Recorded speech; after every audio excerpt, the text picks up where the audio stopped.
In this video, I'll show you 4 strategies for helping a child who's having an emotional outburst calm down and become re-regulated. So stick around.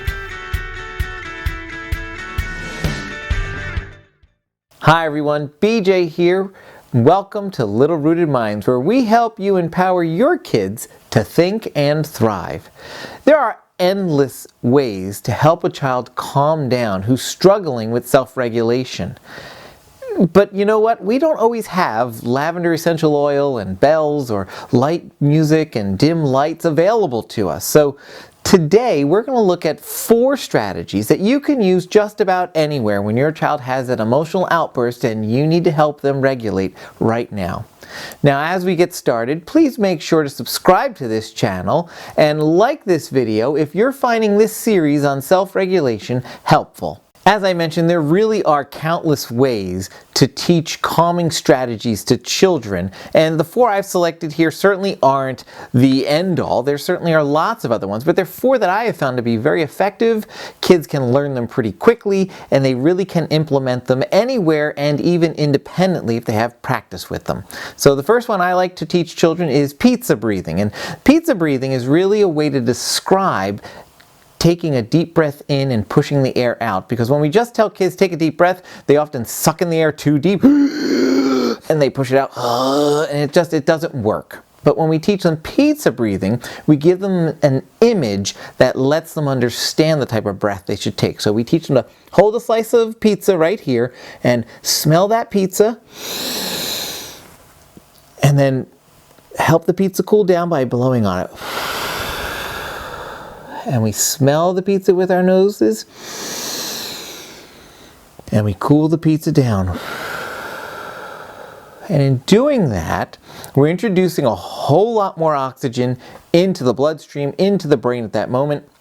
We're calming the whole body down, and we're teaching the child how to take a deep breath in a way that's imaginative and helps them understand what a deep breath should feel like overall. Now, a second strategy I would use is what we call a magic mustache. Now, this is not one that we would use when a child's really exploding, but more so when a child is starting to bubble and they're struggling a little bit. We call it a magic mustache. We just take our finger and we press right here underneath our nose. There's a pressure point there that has a very calming effect when we press down on it. And we teach kids to put their finger there and just stand calmly and count to 10 in their heads.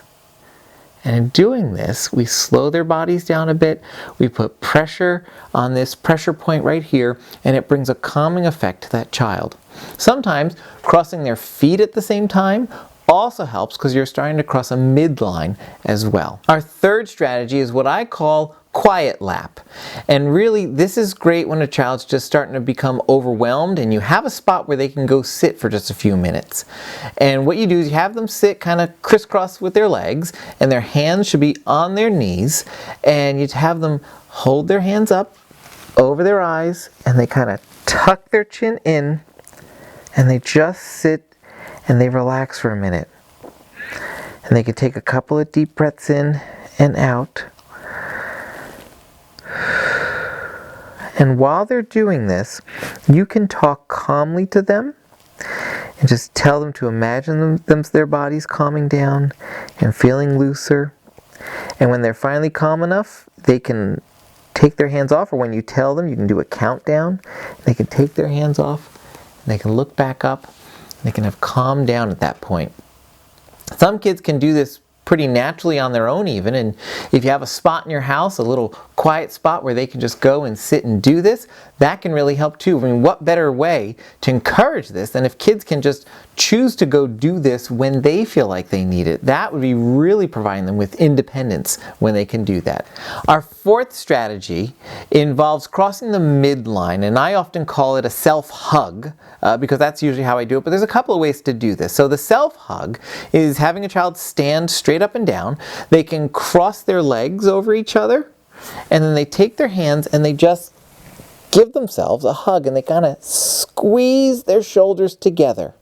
And that squeeze puts a nice pressure on their body, while also crossing over their midline. If they can take a deep breath, that's great. If they can't and they just kind of stand there and relax, that's great too. Another way to do this is, again, cross that midline by crossing the feet, taking their hands out in front of them and reversing how they hold it, and then folding their arms back in like this. And again, they're pulling in tight, there's some pressure in there, they've crossed the midline again. It's just a chance to relax.